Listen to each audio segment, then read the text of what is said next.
When Israel are united, no one can touch them. They are untouchable. Almost a mystical force surrounds them. They know that Hamas can't have an impact, or any other terrorist. But when we're divided, that's when they attack. Welcome back to the Common Denominator. I'm Ilana Rachel Daniel.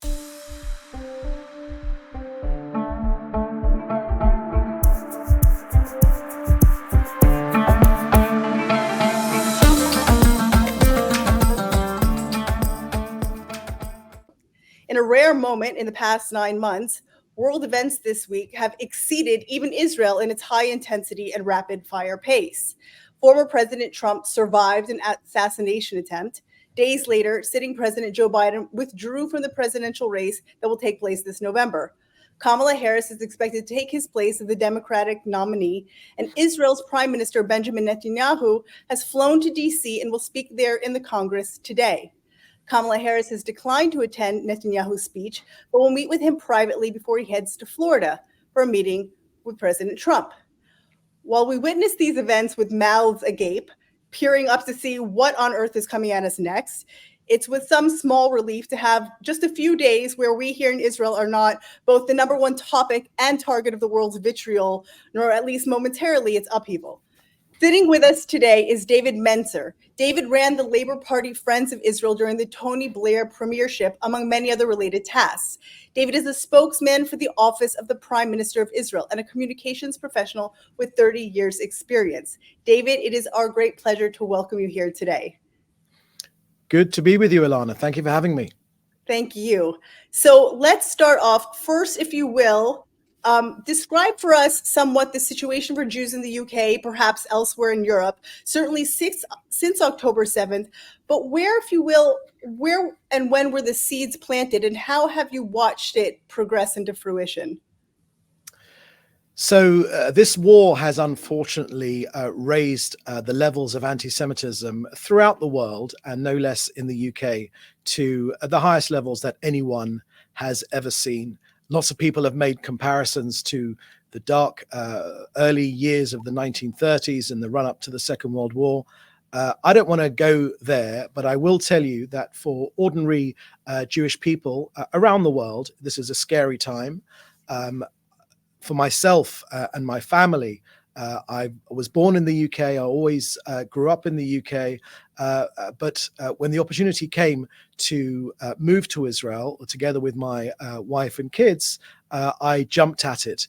I did not like the way things were looking in the UK for the British Jewish community, a situation where we, as a Jewish community, were able to raise the legitimate concerns of the country's Jewish community directly to the leaders, the elected leaders.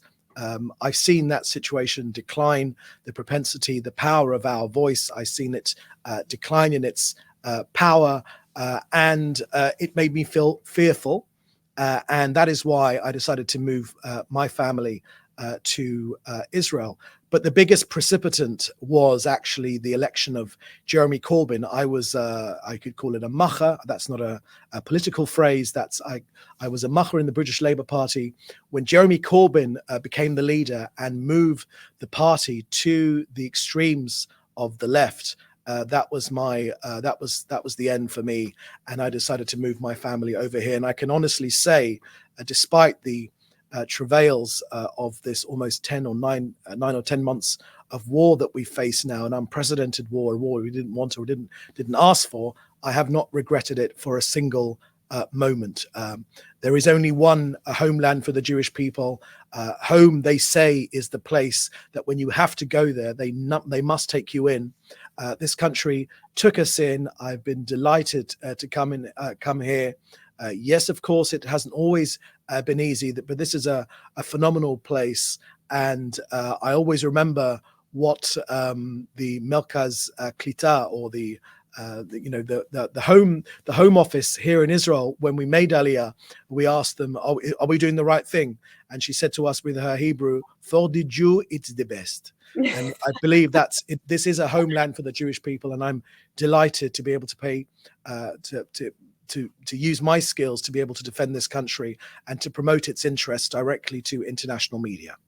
Absolutely, I couldn't agree more. And it is exactly that group effort where all hands on deck are needed and everyone contributes, because we are a work in progress. And what's clear is that the ingredients are viable if there's still some rough edges to work out. So in light of your expertise in UK Parliament, I really want to ask the question that's in the minds of Jews across the diaspora, and that's regarding the systemic anti-Israel sentiment that we experience across Western governments. It seems to be an open distaste for Israel that's seeped through both policy and approach. Because Israel is, for all our imperfections, again, it's a lawful and largely democratic state surrounded by those who swear at all costs to destroy both it and the democracy that the West itself clings to. So logic, morality, self-preservation seem to go against this negative sort of sentiment. Can you explain why the affection for Israel has eroded and been replaced by those who call in the broad light of day for our downfall? No, Ilana, I can't explain it. The old adage goes that you find out who your friends are during times of crisis, and we've certainly found out who our friends are. Look, anti-Semitism is not something, or Jew hatred, as I like to call it, is not something that we need to try and understand in terms of, why do people dislike us as a people? Why is there this irrational hatred? Is there something that we've done, or is it something that we haven't done, or is it something that we've done in society, or is it something about our history, or is it whatever it is? That's not our job. We don't have to explain why people hate the Jewish people. They do. It has come out in droves, unfortunately, over the last 9 or 10 months. It's very, very disturbing. But once again, it underlines the importance of an Israel, which is, of course, the only Jewish homeland in the entire world. There are 50 Islamic states, there are umpteen Christian states, and of other religions as well. There is only one state for the Jewish people. You talked about this country evolving. Herzl, you could say the Moses of modern Zionism, said that Zionism, if it is anything, is a phenomenon which is constantly evolving. Israel is a work in progress. We're always trying to improve ourselves. I always remember the words which I heard Shimon Peres say, the former president of this country and prime minister, its 9th president. He said that, what did Jews give to humanity? And the answer he gave was dissatisfaction. We're a people which is always dissatisfied, always trying to improve things. So we do like to complain in this country. Jewish people generally do like to complain and improve things. But as to why there's been this huge rise in anti-Semitism, it's not for us to explain. I make no apology for that fact. Yes, of course, the media have gone down exactly the road which Hamas led them to. This idea of disproportionate effect on civilians. They fought from civilian areas, knowing that the toll would fall on civilians. Hamas are not upset why there have been civilian casualties. They wish there were 10 times more civilian casualties. The Hamas are not upset of destruction that there has been in our effort to destroy Hamas inside Gaza. They're only upset that there's not 10 times more destruction. They've led the media down this road. They have reported it blindly. They've taken their word for it. To this day, they constantly quote Hamas's figures. No other country would quote the figures of ISIS or of Al Qaeda. Yet, of course, unquestionably, they quote the figures. So, look, this is a hatred which we face, all of us here, but that doesn't change the fact that we need to stand up to it. So that's what our role is here in the Prime Minister's office, to correct the facts, to make people understand the situation from our point of view, of all the efforts we're making to limit, as we go after these Hamas terrorist organization, which is trying to maximize civilian casualties, all the efforts we're making to keep civilians out of harm's way, and of course, our 3 war aims, which remain: destroying this genocidal, murderous Hamas organization, to bring our hostages home, 120 of them, and of course, to ensure that Gaza can never again be a threat to our people. Amen.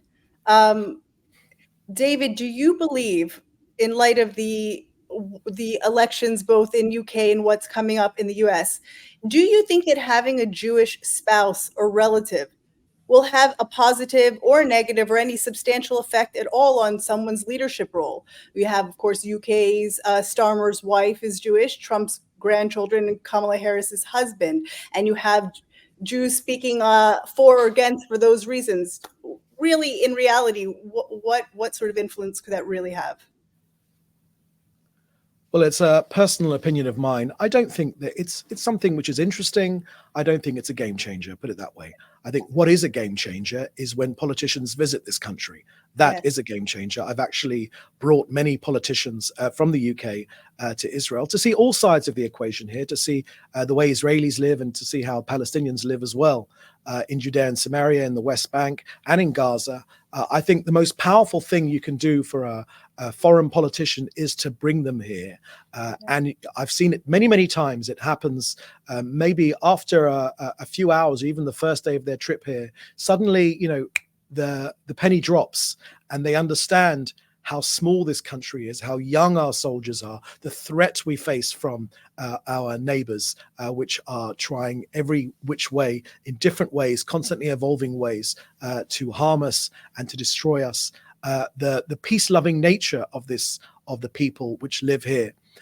So I think the most powerful thing that has an impact on a politician is their actual experience. There's no education like experience. So I would say that was more important than a Jewish spouse, whether it's Vice President Kamala Harris's Jewish spouse or Keir Starmer's Jewish spouse. That's interesting. Don't get me wrong, it is interesting, and it's something which these politicians can talk about in terms of their understanding and their appreciation of the Jewish people and their traditions and their culture. But I don't think it's a game changer. Getting them over here and understanding what's going on, seeing it with their own eyes, that really is what works. It's 100% true. I completely agree. And everyone's invited for falafel. 100%. 100%. So Bibi's scheduled to address the Congress today. What's the purpose of his speech and his trip at this tenuous time locally and abroad? What does he hope to achieve? And do you think that his goals have been sidelined by the upheaval, by the assassination attempt and Biden's withdrawal? I think you're right, Ilana, that events are moving particularly fast, even by Israeli standards. The amount of news which is happening so quickly in quick succession is truly breathtaking. Look, I think first things first, the Prime Minister was invited by a cross-party a group of Congress people to address Congress. This will be his fourth address to Congress. He's addressed Congress more than any other international world leader, something which he's sincerely proud of, representing our people directly on the world stage. To Congress. It's not only the people in front of him, but it's the world stage, which the ability of addressing both houses of Congress. Look, first and foremost, he took the first meetings which the Prime Minister had when he landed in the US was to meet with the hostages which he took with him on the airplane, as well as families of hostages which are in the US already. That was the very first meeting, and that should give you a good example, a good idea of what the Israeli government's priorities are. But of course, for the US Israel relationship, we've got so much in common. We constantly talk about these shared values of democracy and the rule of law. This country is the only democracy in hundreds of miles in any direction. We're a bastion of democracy in a very tough neighborhood, as is the US. But we don't only share these values, we share the same enemies, unfortunately. And that enemy, namely, is Iran. They're not only our enemy, the purpose of Iran attacking us on October 7th through their proxies of Hamas and also with Hezbollah, but also the other 7 fronts of which we're fighting this war. They're trying to defeat this country. They say it very openly. Jewish people understand that when someone says that they wish to destroy you, we should take them seriously. And we do take them seriously because we believe that they mean it. But they're not only after us, which they call the little Satan. They're after the US as well. They're after the UK as well. They call them the big Satan. So we know we're on the front line of this battle. That's the message which the Prime Minister will give later today in Congress. because that all-important relationship, it's all about shoring up that relationship and re-anchoring that relationship. No matter who wins the battle for the White House in November, that relationship is absolutely key, and that's what one of the main reasons which the Prime Minister and what he will share with the Congress members today.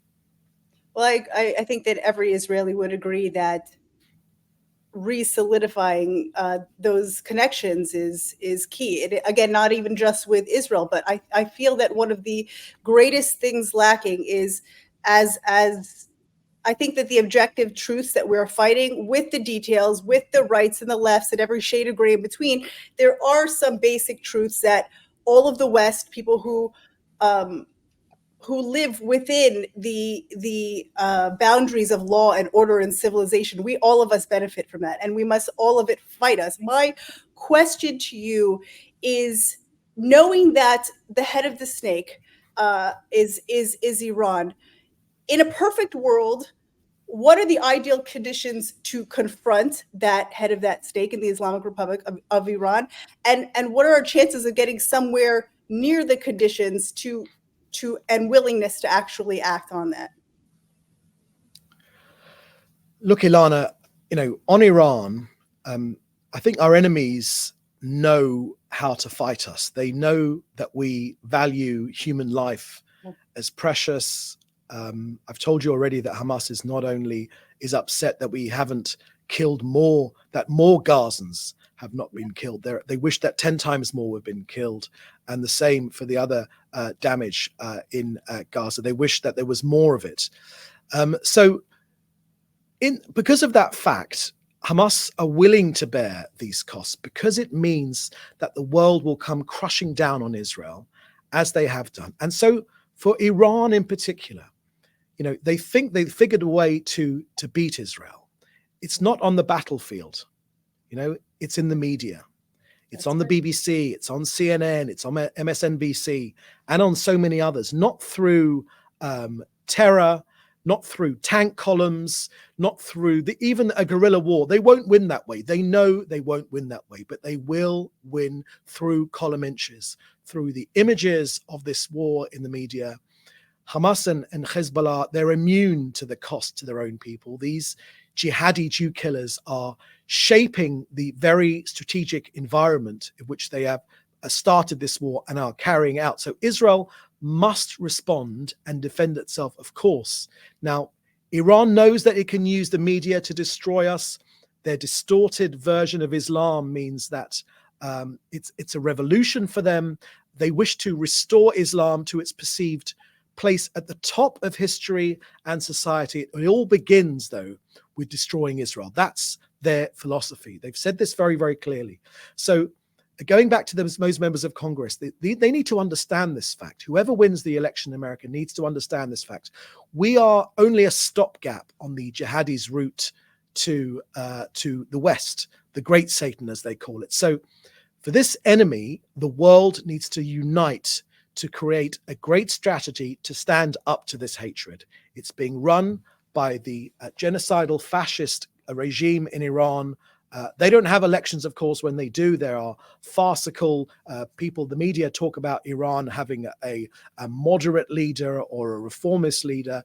The new reformist leader of Iran was very, very quick to point out that he wanted peace with every single country in the world except for Israel. So with our remaining time, David, knowing that it is probably all but, let's put it this way. In the time that we have remaining, speaking about Hezbollah and the looming threat up north, I would like to know, is there any hope of an actual lasting diplomatic exit out of that horrific war that everyone's, and also I'd like to know, what is the government doing to build up ability to make that battle and to secure the safety and also the economy of our citizens? Okay, Ilana, let's just talk about the threat that we face from Hezbollah. Since the October the 8th, they fired 6,800 rockets at us. 6,800 rockets. Almost 200,000 dunams of land up north in an area which is maybe a third of Israel's agriculture has been damaged by this rocket fire. And I'm talking about harvests which have been greatly disrupted of avocados, of grapes, of wine grapes, of peaches, apples, olive oil, not to mention the around 100,000 of our people which have been displaced to keep them safe, of course, for more than 9 months now. I've had an opportunity to meet some of the children which have been displaced, and none of us here in the Prime Minister's office have been anything but moved at the trauma which these young people are facing, having to leave their schools to go into another school temporarily. It's incredibly disconcerting for them and their families. But look, this Hezbollah aggression, I must tell you that we will use all means necessary to restore security on our northern border and safely return our citizens. So I want to say to you, look, one way or another, whether through diplomacy or through other means, the state of Lebanon and Hezbollah, this terrorist organization, which is operating under the guidance of Iran, bear full responsibility. Lebanon hosts this terrorist organization, and the deterioration of the security situation which we're facing in the north, it's in violation of United Nations Security Council resolutions. No one ever talks about this in the media, of course, 1559 and 1701. One way or another, we will push Hezbollah back behind the Litani River. It's an imperative for us. Of course, we'd prefer to do it through diplomatic means. And I know the Americans are working hard on that together with the French government as well. But one way or another, we will return our people home. This is not a sustainable situation. No, indeed not. And just as a final word, what would be your, and surely it's to your own self and family, your word to the Israeli people to build up our resilience in the coming months and years? What would you suggest economically? What can we do to really, so everyone who isn't really picking up arms and going to fight the bad guys, how do we support it at home?